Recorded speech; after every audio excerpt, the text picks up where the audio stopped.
Welcome back. Now we're joined by the head coach and, of course, the women's volleyball player from BYU.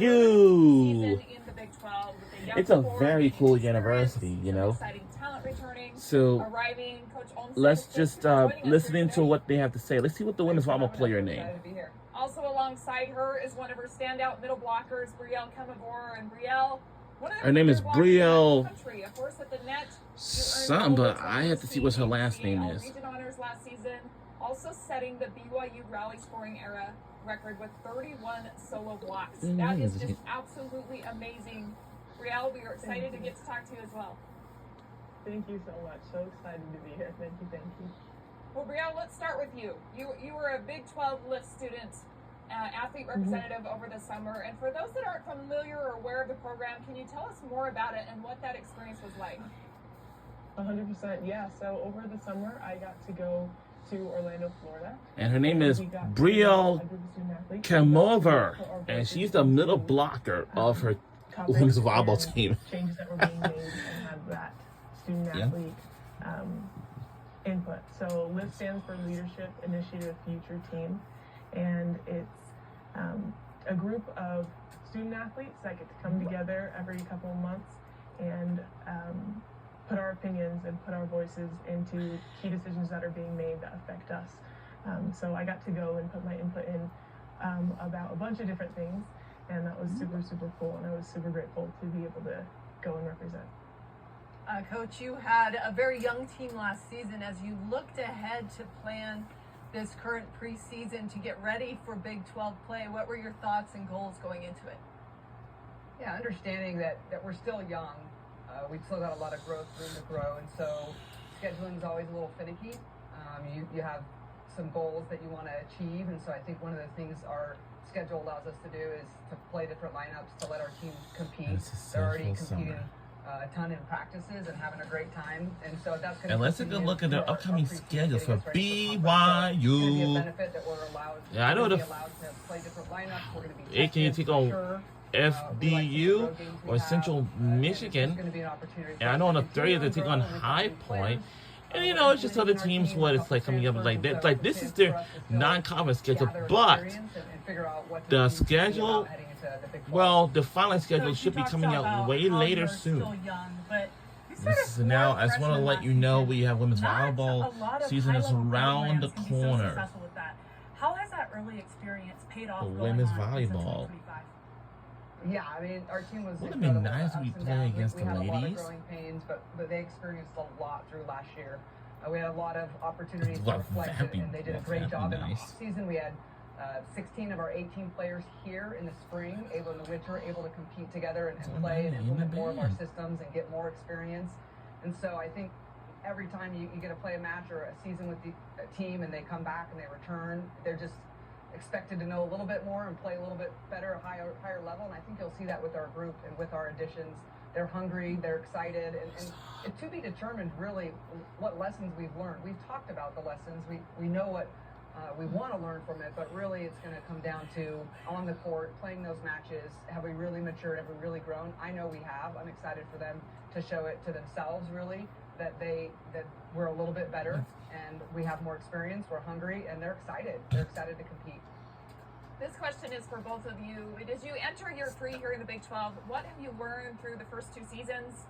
What do you expect, maybe new opponents at home, new venues to play in for this upcoming season? Yeah, so we haven't played at Texas Tech, and we haven't played at Baylor, and so it's crazy. We're going to our 3rd season. There's still venues we haven't been to, and we're excited about those opportunities. Every venue is great. It's been awesome. So those are exciting ventures for us to chat about, but really 3rd year in, we understand that there's no night offs, that every game is a battle, that you respect all of your opponents, that you really can't take much of a breather, and that we're in it for the long haul. We experienced quite a few 5-setters last year. Our team went through the gauntlet with that, and so we're hoping that serves us well this year, but you just never know.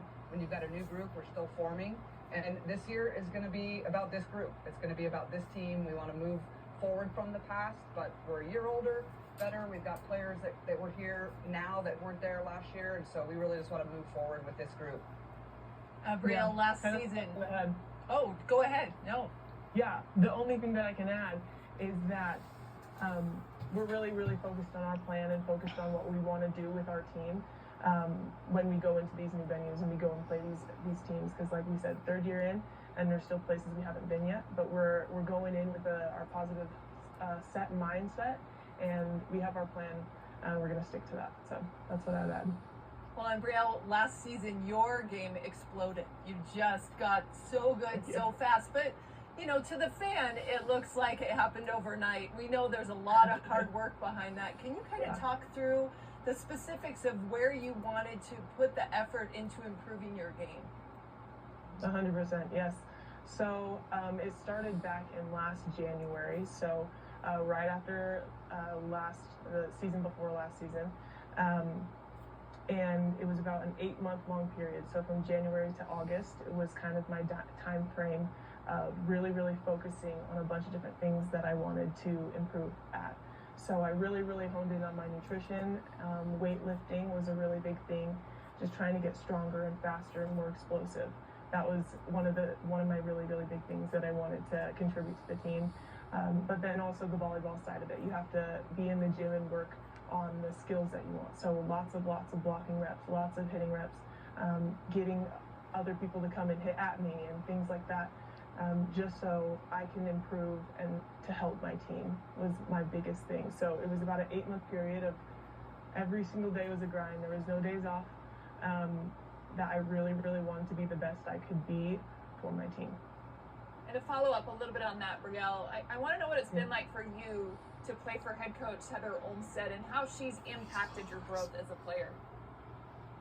Yeah, I credit everything I do to Heather, honestly. When I was getting recruited, Heather was one of the really, really big deciding factors for me. I really loved the way that she coached and the style that she had. But she really likes to make us great players on the court, but then also great players off the court, and I really appreciate that. We talk about confident humility a lot. I think on my official, I don't even know if you know this, but on my official, she was talking about confident humility, and I literally have it written down in my notes app on my phone. Confident humility, Heather Olmstead. And that's one thing that I've taken with me the entire time. I really, really super love that. Being confident enough to trust your skills and trust your training and do what you need to do on the court, but being humble enough to know you can get better and to have that coachable mindset to be better. But yeah, I credit everything to Heather, all the opportunities that she's given me, and she's never stopped believing in me, ever. She is constantly like, what can I do for you? How can I help you? And a lot of the time my answer is, you're already doing great. Like, you're doing everything.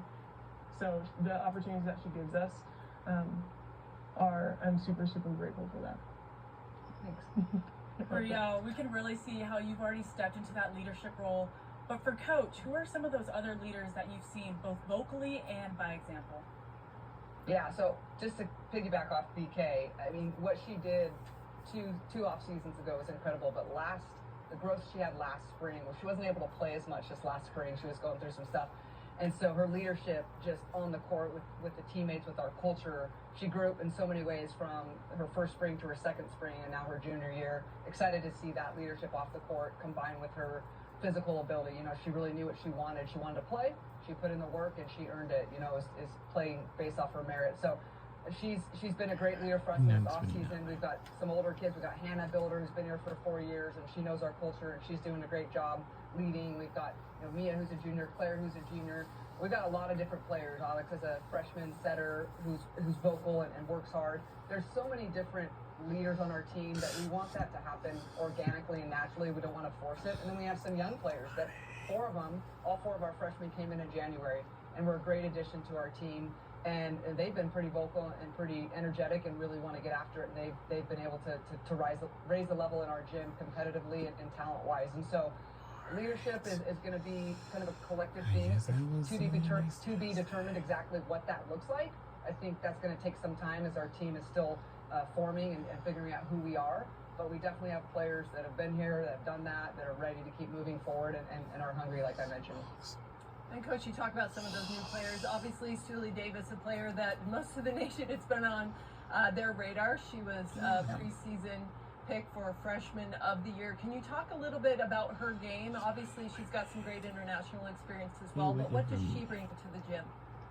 Yeah, one of the coolest things about Suley is just the resiliency that she showed from getting cut twice for the U19 team. You know, went out and tried. Suley Davis, got cut, wow. and her third time. She been a lot of determined everywhere. to make this U19 team. Like 2025 Under Armour All-American MVP, nice. 2025 Pro Volleyball Player of the Year, wow. She was really good, and named World Championship Tournament Best Outside Here, wow. Helped lead U.S. U19 national team to silver medal at 2025 World Championship. Well, it's not too bad, though. I wish they could go for a medal. That's all. Six rotation outside hitter. She has great Back feel in for the Philadelphia. game. She's good at passing. She's got good toolbox shots offensively. She's an all-around great player. But I think who she is as a person, her resilience, and what she's going to bring to our team, and the fight that she has, she plays with a lot of energy, a lot of competitive raises the level of the gym every day for us. And these girls got to keep up with her. And you know, players like BK who are already fiery, and BK was stepping a bunch of balls today in the gym, and it's so competitive. And Looks they like love we to have rise a up. And so pretty, say, large our crew freshmen just here. add to that, to the talent that we already have. Yeah, we'll take it. Brielle, you've been able to spend a little bit more time with the With team, homecoming game considering how because early we are into this season. I How would have you not looked at describe this them all season's team? day long. I would say gritty and competitive. Just like Heather said, the 4 freshmen that came in, they are really, really gritty. And I think that is a really good factor for our team. And they add to our team super, super well. But just being able to come in and step into that role is awesome. But gritty and competitive, even in practices, we're fighting down to the wire, fighting down point by point by point. Nothing drops. Can Everyone's Georgia be next? trying their Right. hardest at getting Yeah, that 1% bipolar. better. And every single thing we do, it doesn't matter if it's a sixes drill, if it's a little bit slower, more skill-wise ball control drill. We need it for Everything is some super, other super competitive. schools, you Every know. side wants to win whatever drill we're working on. And we're vocal at the same time. The gym is always loud. We work on that all the time. There's always something you can be saying, even if you're not actively in the play or touching the ball. There's always something you can be saying. So gritty and competitive is definitely the words I would say to describe our team this year. Well, Heather, you've led this BYU team to the NCAA tournament in each of the last 10 seasons. So what can we expect from this team? We've talked a lot about how the youth is now more experienced. You've got some important freshmen and transfers, but what are you most excited about with this team going into 2025? Yeah, I would describe our team, to answer your question, as hungry and humble. And I think you're going to see that. You're going to see a team that's pretty hungry, that's competitive, has that fire, and they're humble enough to know, hey, we've got the talent, we've got returners, but that doesn't get us anything. We've got to go out and earn it, and I think they're excited to do that. And so they're gritty, they've got excitement, they're in it for the long haul, and so we're not going to move faster than we can walk. We're just going to take it day by day and try to stack those days as best we can. And we have taken it slow with the couple days extra we get to start. We haven't really tried to jump into it too quickly because they haven't had a ton of time together. We're still trying to figure out our systems, and it is competitive. There's going to be spots that are competing, and we're trying to figure that out. But we'll be ready when the season starts in a couple weeks. Well, and Coach, talking, so many underclassmen starting last season. Claire Little Chambers really coming on and being that go-to player for you guys. How has she impacted this team, and how is her work over the past year? What are you expecting for her? Yeah, absolutely. She carried a heavy load. Everyone knows that last year. She was, a big part of our success, and teams targeted her, and she knew that was coming. We chatted about it, and she just took it with grace, and she stepped up, and she was incredible. And so she's really worked on, just refining her role as a sixth rotation outside, working on passing, working on defense. And she still, she's got those toolbox shots. She's going to keep continuing to work on line, flat 5, sharp cross, all those things that are going to make her a great outside. And for Claire Little Chambers, wow, she was the preseason player of the year, like 2024 B12 first team all conference, and 2024 AVCA All American honorable mention. Wow, she has 427 kills in 7 games with 20 plus skills. And everyone else stepping up and really helping her in the areas that they can. Coach, you mentioned how all of the freshmen came in early in the spring, and that can be so important in terms of the skill level, getting acclimated to the university, the different, having to do school at the same time, academics. What has it really meant to have them in the gym early and get that extra time with them?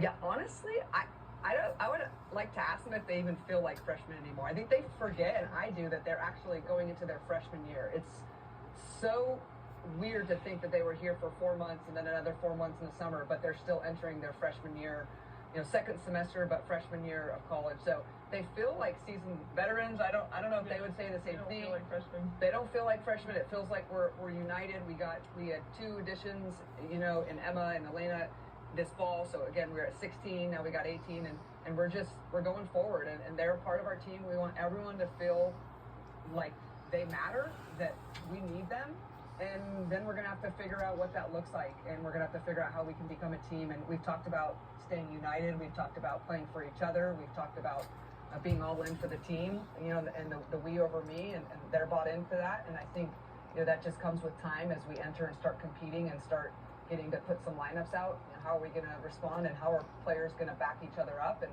what does that look like, and how close can this group get over the next 4 months? It's so valuable to have those freshmen in early, and I know, BK, that you have been a huge part of that leadership and that example that they're following. I want to know what it's meant for you to wear that BYU across your jersey, and how important that's been, and what you want to represent with the school, your team, your coach going into this season. Yeah, wearing the Y, wearing that BYU across our chest, that is so important to me. There is no place like the Smith Fieldhouse and the team that we have developed and grown. There's no one else like our coaches. There's the energy and the fire. I just have to say pride. It's just pride. When there's so many people in one gym, on one team, working toward the same goal, the same wanting to win that match, wanting to win that point, all rooting for the Cougars. That's just a sense of energy and adrenaline and pride that you can't get anywhere else. These And basketball players. I'm super humbled to say that I get to be a part of that. Well, and I think going into that, you talk about the Smith Fieldhouse. That's a place that a lot of people in the country really enjoy playing in, that they take their teams to test them. Can you talk a little bit about the fan support and just the environment and support through the school and the city in general for volleyball? Yeah, so our fans are awesome. Our fans are great. We have our rock, and they show up to every single game. They cheer super loud. They have their signs ready, and our fan base is great. They are only supportive, and online and in person, it's always positive things that they're saying to us, and always uplifting. So that's super. Just that little extra fuel that if you need it, that they're there to back you up. But we know that they'll always show up. Either. They'll show out. We always have Those 3 lines a turnout, a really good turnout at every single game. So take we know that they're there to support one us. of those lines. But at the All end you of gotta the do day, pass it's center what's happening triangle, and on the then we court, are right and at Smithsonian. Our 18 and the We only coaches gotta that are stop together, all that that. is what's going to get the job done. But we love our fans, and we love that they get to support us from the outside. Coach Heather Olmstead, outstanding middle blocker, and Brielle Kemavor, thank you so much for joining us here on Big 12 Volleyball Media Days. We cannot wait to see the BYU Cougars out there on the court this year. Thanks for having us. And we will be looking The forward to ladies watching the also games step on from TV soon. BYU, the preseason favorite in the Big 12. They are fully loaded at every single position, Alex.